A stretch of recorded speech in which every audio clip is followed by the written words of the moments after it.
Il y a eu une époque pas si lointaine où les plus grandes fortunes du monde étaient persuadées de pouvoir régler les plus grands problèmes de l'humanité. La formule semblait simple. De la science, beaucoup d'argent et une ambition démesurée. C'était l'âge d'or de la philanthropie. Et un nom l'incarnait plus que tout autre. Rockefeller. Mais alors comment est-on passé de la simple charité à cette idée un peu folle de vouloir littéralement refaire le monde? D'où vient cette conviction qu'on peut, à coups de millions, éradiquer la maladie, l'ignorance, bref, tous les maux de la Terre? C'est vraiment la question qui est au cœur de notre analyse aujourd'hui. Pour piger ça, il faut faire un petit bond dans le passé au tournant du XXe siècle.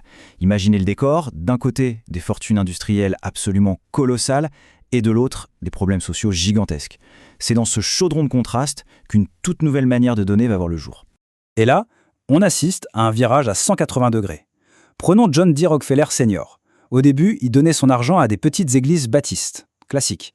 Mais voilà, son conseiller, un certain Frederick T. Gates, lui met une autre idée en tête. L'objectif, ce n'est plus de donner une pièce pour soulager sa conscience, non. L'idée, c'est de s'attaquer aux causes des problèmes, de s'attaquer à ce qu'on va bientôt appeler les politiques publiques. Et derrière cette ambition, il y a une idée très forte, une véritable idéologie. L'universalisme philanthropique. Qu'est-ce que ça veut dire?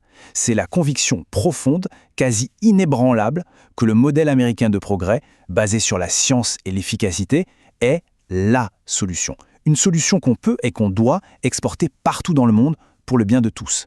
C'est une confiance en soi assez spectaculaire quand on y pense. Et cette confiance, elle avait presque quelque chose de religieux. Pour les Rockefeller, ce n'était pas juste un projet de société, c'était un véritable évangile du progrès. Ils croyaient dur comme fer que la science, l'organisation rationnelle, c'était ça, les clés qui allaient sauver l'humanité. Rien de moins. Et cette vision, elle ne reste pas sur le papier, loin de là. Regardez un peu la vitesse à laquelle les choses se mettent en place. En à peine 12 ans, entre 1901 et 1913, ils bâtissent un véritable empire du bien. L'Institut de recherche médicale, le Conseil pour l'éducation, la Commission sanitaire, jusqu'à la fameuse Fondation Rockefeller. Chaque institution est une arme pour s'attaquer méthodiquement à un problème précis. D'ailleurs, la mission de la Fondation, écrite noir sur blanc dès 1913, ne laisse aucune place au doute. Promouvoir le bien-être de l'humanité à travers le monde. Voilà, le ton est donné. L'ambition est mondiale, universelle, et ce, dès la première minute. Mais le plus fascinant, c'est la méthode. On n'est pas dans le don d'argent au hasard, pas du tout. On est dans la science appliquée à l'échelle planétaire. Concrètement, ils éradiquent une maladie parasitaire dans le sud des États-Unis. Ils réforment de A à Z la formation des médecins. Ils combattent le paludisme et la fièvre jaune sur tous les continents. Ils créent un réseau mondial d'écoles de médecine pour former des élites locales, qu'ils appellent d'ailleurs de manière assez parlante les marchands de lumière. À avance rapide d'un siècle, ce monde de certitudes scientifiques, de progrès linéaire, il semble à des années-lumière. Pour comprendre ce qui reste de cette ambition, on va faire un saut jusqu'à aujourd'hui, sur un terrain bien différent. Le champ de bataille moderne de la générosité, où chaque don est scruté, analysé et souvent contesté. Et tout commence par une question qui paraît toute simple. Un utilisateur de Reddit voit passer une collecte de fonds pour les enfants de Gaza et, logiquement, se demande est-ce que cette organisation, le Palestine Children's Relief Fund, est digne de confiance? Une question légitime. Et là, c'est le début du casse-tête. D'un côté, on a des signaux très positifs. Une super note de 97% sur un site de référence, Charity Navigator. Des donateurs qui confirment que tout est en ordre. Mais de l'autre côté, une autre organisation, NGO Monitor, crie au manque total de transparence. Le fondateur est critiqué pour ses positions politiques, bref, impossible d'avoir une réponse claire. Et très vite, la conversation dérape. Elle ne porte plus sur la fiabilité de l'ONG. Pourquoi? Parce que dans un contexte aussi tendu, aussi polarisé, un simple don n'est plus un simple don. Ça devient un acte politique, un prétexte pour rejouer le conflit à une autre échelle. Prenez ce commentaire, par exemple. D'un coup, on ne parle plus d'aide humanitaire. On parle de sionisme, de suprématie blanche.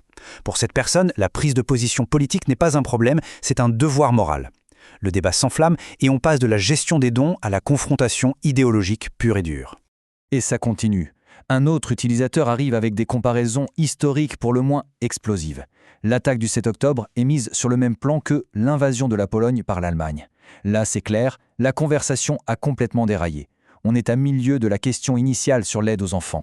Et c'est là, au beau milieu de ce chaos en ligne, qu'un nom ressurgit du passé. Un nom familier. Un utilisateur, pour appuyer son propos, mentionne une autre organisation et précise qu'elle est financée par le Rockefeller Brothers Fund. Incroyable. Le même nom qui symbolisait un projet universel et scientifique se retrouve projeté au cœur d'une dispute partisane sur Internet. La boucle est bouclée. C'est ça, la nouvelle réalité. Le nom Rockefeller, qui incarnait cet universalisme plein de confiance, se retrouve aujourd'hui aspiré par la polarisation extrême de notre temps.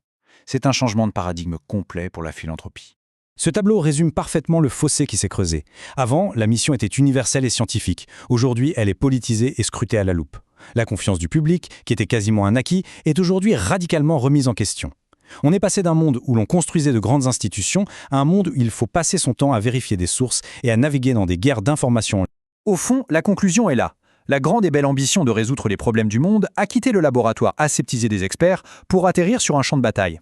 Un champ de bataille où les idéologies s'affrontent et où chaque fait, chaque chiffre peut être contesté. Ce qui nous amène à une question finale, bien plus angoissante que celle que se posait Rockefeller il y a un siècle. Dans un monde aussi fracturé, aussi polarisé que le nôtre, est-ce que l'idée même d'un bien universel, d'un projet commun pour l'humanité, a encore un sens? Est-ce que c'est encore possible? La question reste ouverte.